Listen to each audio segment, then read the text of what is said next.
ကောင်ရဲ့ဆက်ဖီးပုံကြောင့်ဘဝပြတ်ခဲ့ရတဲ့ဓာတ်ပုံစရာအားလုံးပဲမင်္ဂလာပါရှင်ချစ်ရတဲ့ပရိသတ်ကြီးဒီနေ့ဗီဒီယိုလေးထဲမှာတော့ဓာတ်ပုံလောကရဲ့တမိုင်းကြောင်းမှာအစမ်းကျေဆုံးအငင်းပွားပြအကောင်းဆုံးနဲ့ဖန်တီးသူတယောက်အတွက်တကယ်ကိုအိမ်မဆိုးတစ်ခုလိုဖြစ်ခဲ့ရတဲ့မန်ကီဆက်ဖီးအမှုကြောင့်ကိုဆွေးနွေးတင်ပြသွားမှာဖြစ်ပါတယ်။မြောက်လေးနာတို့တို့ရဲ့ပြုံးပြော့နေတဲ့ဓာတ်ပုံလေးဟာကမ္ဘာတဝန်းကိုရေမောစေခဲ့ပေမဲ့ဓာတ်ပုံစရာဒေးဗစ်စလက်တာတက်ကတော့ဘဝပြတ်လို့နှီးပါဖြစ်ခဲ့ရပါတယ်။တရားရင်ဆိုင်မှုတွေနဲ့ရင်ဆိုင်ခဲ့ရတဲ့ဇလန်ကတကယ့်ကိုနှက်နေပြီးတော့သင်ခန်းစာရရှိစရာကောင်းတဲ့အခြေအနေတစ်ခုပါပဲ။ဓာတ်ပုံစရာဒေးဗစ်စလက်တာဟာပြည်ပြည်နိုင်ငံသားတယောက်ဖြစ်ပြီးတော့တဘာဝတရားနဲ့တရိတ်ဆန်တွေကိုချစ်ခင်သူတယောက်ဖြစ်ကအင်ဒိုနီးရှားနိုင်ငံရဲ့ဆူလာဝီစီကျွန်းမော့ကတော်ရဲမှာမြောက်တွေကိုဓာတ်ပုံရိုက်ကူးဖို့မြောက်အုပ်စုနောက်ကို3ရက်တနိုင်လိုက်ခဲ့ရပါတယ်။စဉ်းစားကြည့်မယ်ဆိုရင်တော့သူ့ရဲ့စူးစမ်းအားထုတ်မှုကတာမန်ဓာတ်ပုံစရာတွေထက်တာလွန်ခဲ့တယ်ဆိုတာကိုသိနိုင်ပါတယ်။ Battle in court like we have never seen before. It's over selfie taken by a monkey. His name is Naruto. The photos went viral after he snapped them. နောက်ဆုံးသူတို့ရဲ့ယုံကြည်မှုကိုရအောင်ယူပြီးမှမြောက်တွေစိတ်ဝင်တစားနဲ့ခလုံးနိုင်နိုင်မဲ့ remote tracker ပါတဲ့ကင်မရာကိုဆင်ထားခဲ့ပါတယ်။ဆိုလိုတာကတော့ဒီဓာတ်ပုံဖြစ်လာဖို့ဒေးဗစ်ကပတ်ဝန်းကျင်နဲ့အနေထားအားလုံးကိုဖန်တီးပေးခဲ့တာဖြစ်ပြီးတော့ကင်မရာဆက်ကိုချထားရုံသာမကမြောက်တွေစိတ်ဝင်စားအောင်လှုပ်ဆော်ပေးခဲ့ရတာဖြစ်လို့ဖန်တီးမှုဆိုင်ရာလှုပ်အားလုံးကသူ့မှာရှိခဲ့ပါတယ်။ဒီလိုနဲ့မြောက်ကလေးနာတွေတို့ဆက်ဖီးဆွဲနေတဲ့ဓာတ်ပုံဟာဓာတ်ပုံပိုင်ရှင်ကိုယ်တိုင်မသိဘဲနဲ့ Wikipedia ပေါ်မှာ viral ဖြစ်သွားတဲ့အခါကမ္ဘာအင်တာနက်လောကတစ်ခုလုံးကဒီပုံကိုစိတ်ဝင်စားကြည့်ရှုခဲ့ကြပြီးတော့ပြန့်နှံ့သွားခဲ့တယ်။ဒါကိုသိသွားတဲ့ဒေးဗစ်ကမိုဘိုင်ခွင့်ချိုးဖောက်လို့ဖိတ်ခိုင်းတဲ့အခါမှာတော့ Wikipedia ကသူတို့စိတ်ပေါ်မှာတင်ထားတဲ့ဒီဓာတ်ပုံကလူကိုယ်တိုင်ရိုက်တာမဟုတ်ဘဲနဲ့မြောက်ကကိုယ်တိုင်ရိုက်တာဖြစ်လို့ဘယ်သူမှမပိုင်ဘူး။ဒါဟာ public domain ဖြစ်တယ်ဆိုပြီးတော့ညင်းဆိုခဲ့ပါတယ်။ဒါဟာဓာတ်ပုံဆရာတယောက်ရဲ့လုပ်အားကိုအတိအမှန်မပြုတာဖြစ်လို့ဒေးဗစ်အတွက်ပထမဆုံးထိုးနှက်ချက်တစ်ခုဖြစ်ခဲ့ပါတယ်။ဘာကြောင့်လဲဆိုတော့ဓာတ်ပုံတစ်ပုံရဖို့အတွက်ကင်မရာမျိုးစားရွေးချယ်မှုအလင်းရောင်ချိန်ကြီးမှုနေရာဒေသရွေးချယ်မှုတရိတ်ဆန်နေနဲ့အချိန်ယူဆက်ဆံမှုတွေအားလုံးက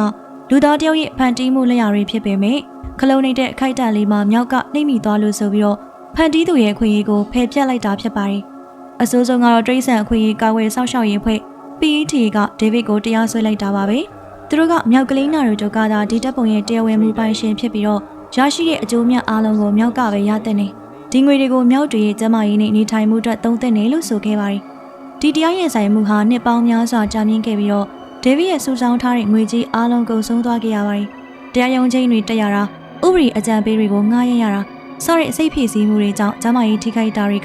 သူ့ကိုစိတ်ဓာတ်ကျစေခဲ့ပါတယ်။သူအောင်စိတ်ဓာတ်ကျပြီးတော့သူ့ဘဝကြီးပျက်စီးသွားပြီလို့တော့မှပြောလို့ရပါတယ်။ဘာကြောင့်လဲဆိုတော့ဓာတ်ပုံဆရာတယောက်အနေနဲ့သူ့ရဲ့နာမည်ကဒီအမှုကြောင့်ကြော်ကြားသွားပေမဲ့ဒီကြော်ကြားမှုကသူ့ကိုအကျိုးပေးရမယ့်အစားအစိတ်အတောက်ဖြစ်စေခဲ့လိုပါပဲ။နောက်ဆုံးမှာတော့အမေရိကန်တရားရုံးကသရိတ်ဆန်တွေဟာဥပဒေအကြောင်းအရမူပိုင်ခွင့်ကိုမပိုင်ဆိုင်နိုင်ဘူး။မူပိုင်ခွင့်ဆိုတာဟာလူသားတွေအတွက်သာသတ်မှတ်ထားတဲ့ဥပဒေဖြစ်တယ်လို့ဆုံးဖြတ်ခဲ့ပါတယ်။ဒါပေမဲ့ဒီစီရင်ချက်ထွက်လာတဲ့အချိန်မှာဒေးဗစ်ဟာပိုင်ဆိုင်မှုတစ်ခုမှမကြံတော့ပါဘူး။သူ့ရဲ့ငွေကြေးတွေကုန်ဆုံးသွားသလိုသူ့ရဲ့စိတ်ပိုင်းဆိုင်ရာကျန်းမာမှုတွေလည်းထိခိုက်သွားခဲ့ပါပြီ။ဒါကြောင့်ဒီဖြစ်ရတခါတလေမှာကံကောင်းခြင်းလို့ထင်ရတဲ့အရာတစ်ခုဟာဥပဒေရဲ့အကွေအကောက်တွေကြားမှာကဲဆိုးခြင်းဖြစ်ပြောင်းလဲသွားနိုင်နေဆိုတာပါပဲ။မြောက်ကလေးနာရိုဂျိုကတော့ဒီနေ့ထိပြုံးနေတော့မဖြစ်ပေမဲ့ဓာတ်ပုံဆရာဒေးဗစ်ကတော့ဒီပြုံးနေတဲ့ပုံရိပ်ကြောင့်ဘဝမှာအကြီးမားဆုံးသောတရားတွေကိုရရှိခဲ့ပါတယ်။ဒီမှုဟာဥပဒေပညာရှင်တွေကြားမှာအကြီးအကျယ်ဆွေးနွေးမှုဖြစ်ပါစေခဲ့ပြီးတော့မူပိုင်ခွင့်ဥပဒေရဲ့အတိတ်ပဲဖွဲ့ဆိုချက်တွေကိုပြန်လည်သုံးသပ်စေခဲ့ရပါတယ်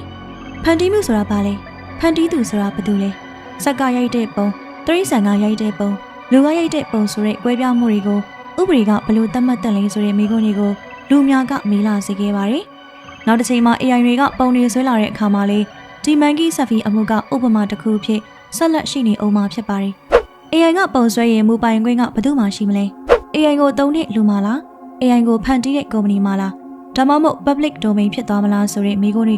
ကဒီမြောက်ဆက်ဖီအမှုကနေဆက်ဆက်နေပါတယ်။ David Slater ရဲ့ဇလန်ကကျမတို့ကိုသင်ခန်းစာတစ်ခုပေးတာကတော့ဥပဒေဆိုတာစာရွက်ဒေတာအရာအမှန်ကန်နေုံနဲ့မလုံလောက်ပါဘူးလူသားတွေရဲ့လှုပ်အားနဲ့ဖန်တီးမှုကိုတန်ဖိုးထားတဲ့စိတ်ဓာတ်လည်းလိုအပ်တယ်ဆိုတာပါပဲ